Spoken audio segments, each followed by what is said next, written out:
ఈరోజు రాష్ట్ర ప్రజలు కూడా ప్రశ్నిస్తున్నారు వైఎస్ఆర్సీపీ పార్టీ నడిపేటువంటి అధ్యక్షుడిని జగన్మోహన్ రెడ్డిని కూడా.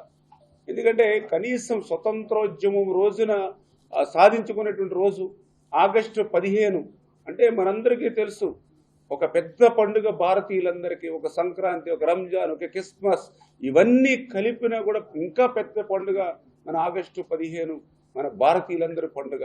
అటువంటి భారతీయుల పండుగలో ఆ రోజు స్వతంత్ర దినోత్సవ సందర్భంగా కనీసం జాతీయ జెండాను కూడా మరి ఎగరవేయలేనిటువంటి మనస్తత్వం ఉన్నటువంటి వ్యక్తి ఆంధ్రప్రదేశ్ రాష్ట్రానికి ముఖ్యమంత్రిగా పనిచేశాడా ఈయన 5 సంవత్సరాలు?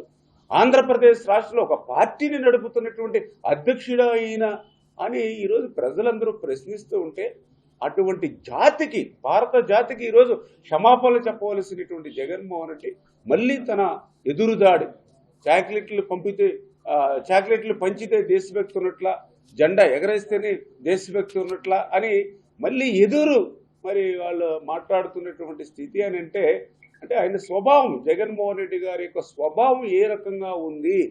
ఎందుకంటే మొన్ననే మీకు తెలుసు, పరామర్శల పేరు చెప్పి బెట్టింగ్ రాయల్ని, ఏదైతే గంజాయి బ్యాచ్ని, బ్లేడ్ బ్యాచ్ని వాళ్ళ విగ్రహావిష్కరణలకు వెళ్తాడు.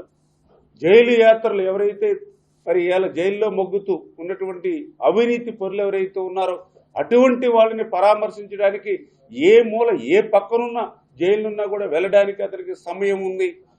మరి అదేవిధంగా మరి ఆ రకంగా ఆ బెట్టింగ్ రాయలకి, ఆ యొక్క బ్లేడ్ బ్యాచ్కి, అటువంటి గంజాయి బ్యాచ్లకి పరామర్శించడానికి, విగ్రహావిష్కరణలు చేయడానికి, జైల్లో ఉన్నటువంటి తన ఎవరైతే అవినీతి మిత్రులను కలవడానికి అతనికి సమయం ఉందో. కానీ ఆగస్టు 15 అతిపెద్ద జాతీయ పండుగ అయినటువంటి స్వతంత్ర, ఏదైతే మనం ఎంతరో మహానుభావుల త్యాగం చేసి తెచ్చుకున్నటువంటి ఆ స్ఫూర్తిని భవిష్యత్తు భావితరాలకు అందించేటువంటి ఆ జాతీయ జెండాను ఎగరేయడానికి మాత్రం అతనికి సమయం లేదు, ఇష్టం లేదు అని అంటే మరి ఈ రకమైనటువంటి వ్యక్తి ఇవాళ రాజకీయాల్లో ఉండడానికి అర్హుడా?